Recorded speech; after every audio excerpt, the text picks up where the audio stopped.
Bismillah. Okay guys, welcome back to my channel. For today's video, I'm gonna teach you on how to install or remove installed program in our computer or PC simultaneously, easily, and quickly. But before we proceed, please don't forget to subscribe to my channel.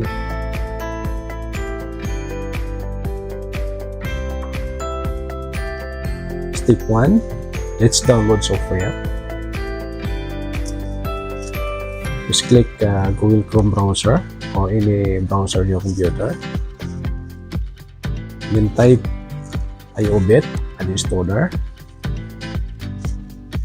Now click this one. Download iobit Uninstaller 13 free. Click free download button.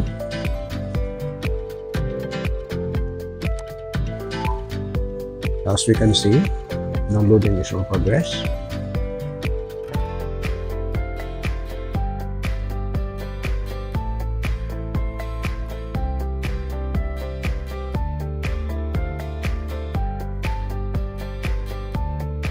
Downloading is done.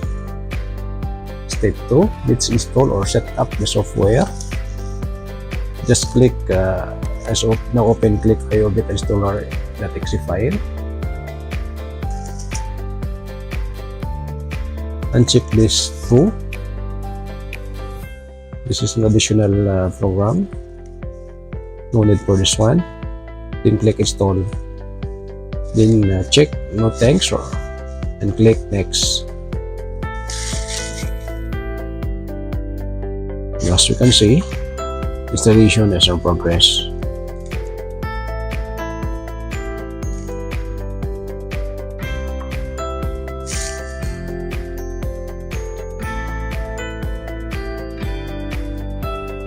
Installation completed, alhamdulillah.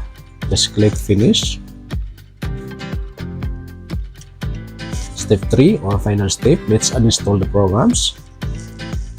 Double click this one, iobit Uninstaller. Now check the programs that you need to remove. In my case, I'm going to uninstall Microsoft Office, Microsoft Edge, and Microsoft Teams. These are all the programs installed in this PC, as you can see in control panel.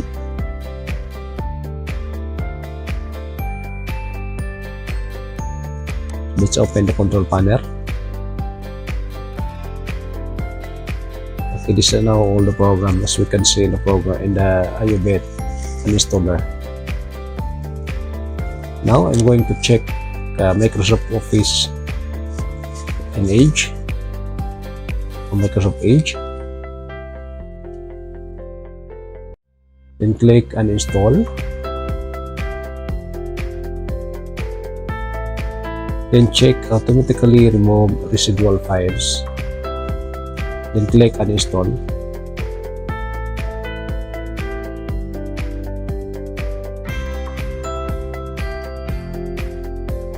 Then click uninstall as confirmation.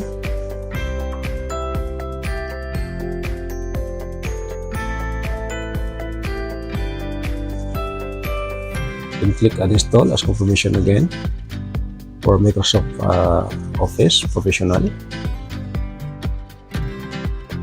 Now uninstalling the program is in progress.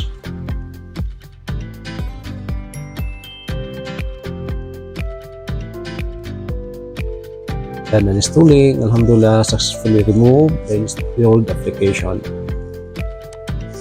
Now let's double check. Let's open control panel. So as you can see, Microsoft Office and Microsoft Edge is nowhere to be found, and it's already removed, alhamdulillah.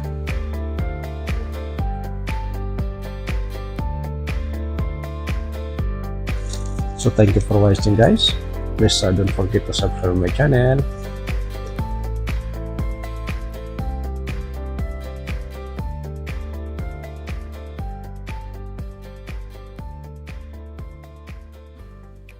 So we would like to thanks to our new subscribers this October 2023. Green Heart, and Said Habib Anshari. So once again, thank you very much. See you in my next video.